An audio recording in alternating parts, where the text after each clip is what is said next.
ये कहानी कुरुक्षेत्र की समर भूमि की है। महाभारत में सबसे बड़े वीर अर्जुन पुत्र अभिमन्यु की है। तो एक कवि हैं जिन्होंने बहुत ही खूबसूरत लाइनों में ये पंक्तियां लिखी हैं, तो आइए पढ़ते हैं। जब कुरुक्षेत्र की समर भूमि में सरसैया पर भीष्म हुए, तब कुरु कलंक के नैनों में क्रोधाग्नि लगी और ग्रीष्म हुए। गुरुदेव बनेंगे सेनापति है चाल चली थी शकुनी ने, जिसमें फंसकर सब जूझ रहे वह जाल बुनी थी शकुनी ने। इस बार चली थी चाल अजब जिसमें ना कोई संधि हो, गुरुवर द्वारा वह ज्येष्ठ पांडु सुत समर भूमि में बंदी हो। फिर पांडव सेना में गुरुवर ने ऐसा तांडव नृत्य किया, सब समर मुंड से पाट दिए कुछ ऐसा चित्र विचित्र किया। निज सेना की है दशा देख अर्जुन को क्रोध अपार हुआ, बज उठी कृष्ण की 5 जन्य फिर गांडीव टंकार हुआ। कौरव सेना के होश उड़े जब गुरुवर का रथ चूर हुआ, जो सोचा था वह विफल हुआ सब सपना चकनाचूर हुआ।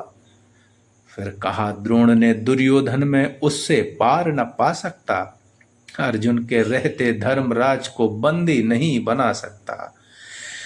फिर कहा त्रिगणों ने मिलकर हम प्रण से प्राण लड़ाएंगे, हम अर्जुन को ललकारेंगे और दूर तलक ले जाएंगे।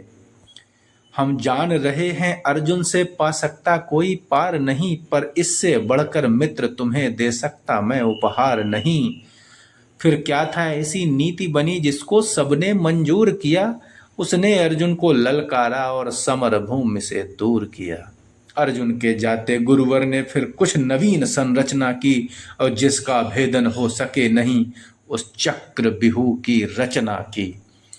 पांडव सेना भयभीत हुई है देख शत्रुदल सुखी हुए, जो सदा शांत चित रहते थे वो धर्मराज भी दुखी हुए।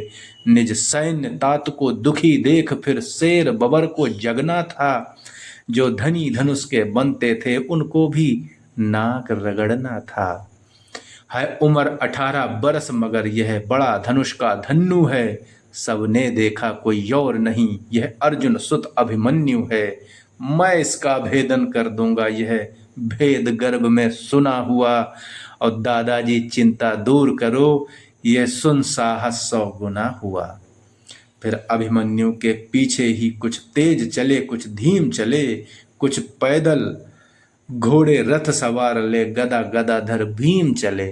अभिमन्यु को न रोक सका वे द्वार तीसरे पार हुए, पर आज जयद्रथ के आगे चारों भाई लाचार हुए। अभिमन्यु ने मुड़कर देखा पीछे कोई भी अपना न था, पर विचलित तनिक न वीर हुआ ऐसा ही उसका सपना था। कोई एक भिड़ा कोई दो दो संग, कोई ले झुंडों का झुंड भिड़ा, और लाशों से पटने लगी धरा। जब मुंड मुंड पे मुंड गिरा, और दुर्योधन दुशासन विकर्ण कृतवर्मा अश्वस्थामा को, गुरु द्रोण कर्ण को हरा दिया फिर मारा शकुनी मामा को। वह कर्ण भिड़ा जो दुर्योधन के विजय के लक्ष्य की आशा था, वह कर्ण भिड़ा जो दुर्योधन के अंतर मन की भाषा था। वह कर्ण भिड़ा जो एक साथ 100 बाण चलाने वाला था, वह कर्ण भिड़ा जो दुर्योधन को विजय दिलाने वाला था। सबने देखा वह अंगराज रथ सहित धरा पर पड़ा मिला, कुछ चेत हुआ तो भाग गया वह दूर सभी को खड़ा मिला। फिर दुर्योधन हो गया कुपित ले सबका नाम पुकारा है, सब इसको साथ मिलकर मारो ऐसा आदेश हमारा है।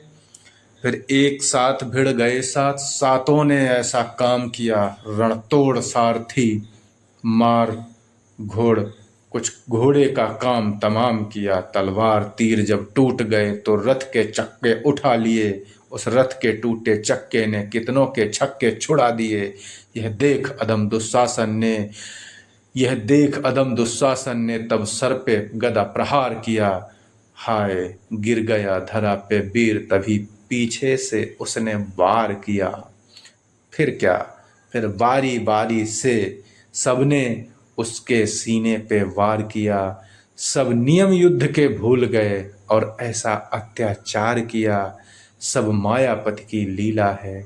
मैं कृष्ण लिखूं या घनश्याम लिखूं, कितनों को धूल चटाया है, कितने कुर्बों का नाम लिखूं। शब्दों में महज सुशीलापन, अब कविता को विश्राम लिखूं। मैं उस बालक अभिमन्यु को अब अंतिम बार प्रणाम लिखूं।